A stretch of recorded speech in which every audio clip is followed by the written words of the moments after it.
brought to you by Palvi Agrico. आता शेतीसाठी जे काही लागणार ते घरपोच मिळणार, तेही मोबाईलच्या एका क्लिकवर.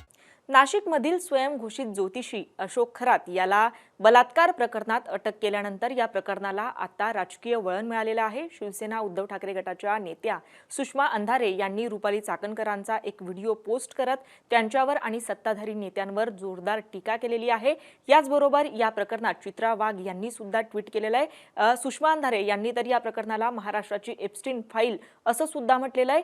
चित्रा वाघ आणि सुषमा अंधारे यांनी नक्की काय ट्विट केलेलं आहे, नक्की कुठले फोटो आणि व्हिडिओ समोर आणलेले आहेत, याचबरोबर यांना प्रत्युत्तर देत रुपाली चाकणकरांनी नेमकं काय म्हटलेलं आहे हे सगळं आपण या व्हिडिओच्या माध्यमातून पाहणार आहोत। नमस्कार, मी छाया आणि आपण पाहताय मुंबई तक। तर सुषमा अंधारे यांनी या संदर्भात ट्विट केलेलं आहे, ज्यामध्ये त्यांनी रुपाली चाकणकर यांचे काही फोटो पोस्ट केलेले आहेत। त्या फोटोमध्ये अशोक खरात यांच्या सोबत रुपाली चाकणकर उभ्या आहेत, छत्री धरून रुपाली चाकणकर उभ्या असल्याचं आपल्याला त्या फोटोंमधून बघायला मिळतंय। सुषमा अंधारे यांनी रुपाली चाकणकरांच्या छत्रछायेखाली अशी ओळ देत पोस्ट केलेली आहे, ज्यामध्ये त्यांनी म्हटलंय, कॅप्टन अशोक खरात नावाच्या स्वयंघोषित ज्योतिषाला आज नाशिक पोलिसांनी अटक केली। खरात याच्यावर बलात्कार, यौन शोषण यासारखे आरोप आहेत। पोलिसांनी हस्तगत केलेल्या पेनड्राईव्हमधून 58 आक्षेपार्ह व्हिडिओ पोलिसांनी हस्तगत केल्याची माहिती समोर येते। हे उल्लेखनीय आहे की या स्वयंघोषित ज्योतिषाकडे अनेक राजकीय नेत्यांचा राबता होता। केसरकर, तटकरे, चाकणकर अशी काही राजकीय भक्तांची नावं। अनेक राजकीय नेत्यांनी या ज्योतिषाच्या सांगण्यावर वेगवेगळ्या पूजा करणं, स्वतःच्या हाताची करंगळी कापून घेणं असे अघोरी उद्योग सुद्धा केल्याचे लोक चर्चा करत आहेत। विशेष यापूर्वी सुद्धा अशोक खरात याच्यावर जेव्हा लैंगिक शोषणाचे आरोप एका संस्थेने केले, तेव्हा चाकणकर यांनी आपल्या पदाचा दुरुपयोग करत संबंधित संस्थेकडून दबाव आणून माफीनामा घेतला होता। विशेष खरात यांनी स्थापन केलेल्या संस्थेवर रुपाली चाकणकर संचालक म्हणून काम करतात। खरात याच्या घरच्या लग्न कार्यामध्ये चाकणकर जातीने आवभगत करताना बघून अनेकांना आश्चर्य वाटले होते। त्यांनी पुढे म्हटलंय, आता आम्हाला शंका नव्हे भीती आहे। पुन्हा एकदा महिला आयोगासारख्या अत्यंत जबाबदार पदाचा दुरुपयोग करत रुपाली चाकणकर यांनी अशा लिंगपिसाट माणसाला मदत केली तर याची जबाबदारी कोण घेणार, असा सुद्धा प्रश्नचिन्ह सुषमा अंधारे यांनी उपस्थित केलेला आहे। त्याचबरोबर पुढे त्यांनी म्हटलंय, कारण अशा भामट्या ज्योतिषासाठी स्वतः छत्री घेऊन चाकणकर उभ्या आहेत। योगायोगाने राज्याच्या उपमुख्यमंत्री पदावर याच पक्षाच्या नेत्या सुनेत्रा वहिनी विराजित आहेत। महिला म्हणून सुनेत्रा वहिनींच्या मनाला तरी ही गोष्ट पटते का की अशा लिंगपिसाट माणसाला पाठीशी घालणाऱ्या चाकणकरांना या पदावर ठेवावे, असं म्हणत सुद्धा सुषमा अंधारेंनी प्रश्नचिन्ह उपस्थित केलेला आहे। याचबरोबर सुषमा अंधारेंनी आणखी एक पोस्ट केलेली आहे, ज्यामध्ये त्यांनी एक व्हिडिओ सुद्धा पोस्ट केलेला आहे। त्या व्हिडिओमध्ये रुपाली चाकणकर अशोक खरात यांची पाद्यपूजा करत असतानाचं दिसतंय। यासोबतच या व्हिडिओसोबतच सुषमा अंधारेंनी त्यात म्हटलंय, लिंगपिसाट अशोक खरातची पाद्यपूजा करताना महिला आयोग। विचार करा, महिला आयोग जर अशा लिंगपिसाटच्या डोक्यावर छत्री धरत असेल, त्याचे पाय धुत असेल, तर शोषित महिला कुणाकडे दाद मागतील, असा सुद्धा सवाल त्यांनी उपस्थित केलेला आहे।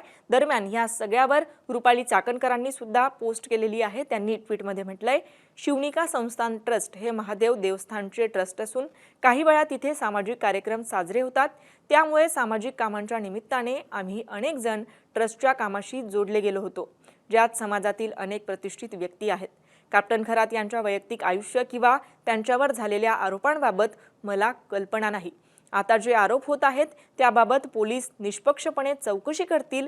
पोलीस तपासावर माझा पूर्ण विश्वास आहे, असं सुद्धा रुपाली चाकणकर यांनी म्हटलेलं आहे। दरम्यान यालाच प्रत्युत्तर देत आता आणखी सुषमा अंधारेंनी एक पोस्ट केलेली आहे, ज्यामध्ये त्यांनी म्हटलंय, रुपाली चाकणकर क्रमांक 1च्या खोटाड्या आहेत।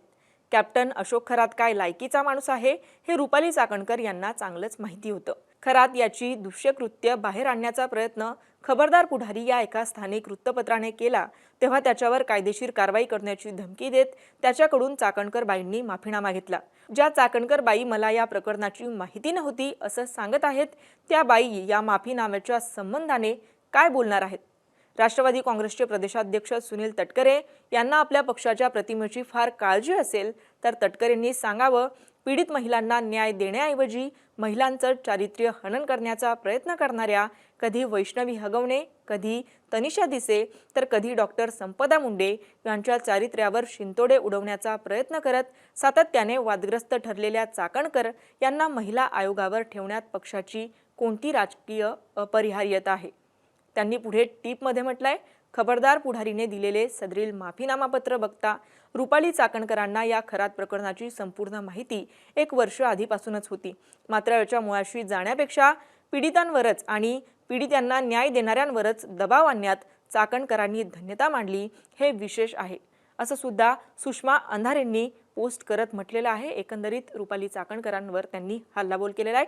दरम्यान ह्या सगळ्या प्रकरणावर सामाजिक कार्यकर्ता अंजली दमानिया यांनी सुद्धा पोस्ट केलेली आहे, ज्यामध्ये त्यांनी म्हटलंय, बलात्काराचे आरोप असणाऱ्या अशोक खरातांचे महाराष्ट्राच्या महिला आयोगाच्या अध्यक्षा यांचे पाय धुतानाचे व्हिडिओ खूप वर्ष त्यांना या ओळखतात, त्यांच्या संघटनेवर त्यावर पदाचा पण उल्लेख, या माणसाची प्रचंड माहिती माझ्यापर्यंत येते, लवकरच खुलासा करेन, असं सुद्धा अंजली दमानिया यांनी पोस्ट करत म्हटलेलं आहे.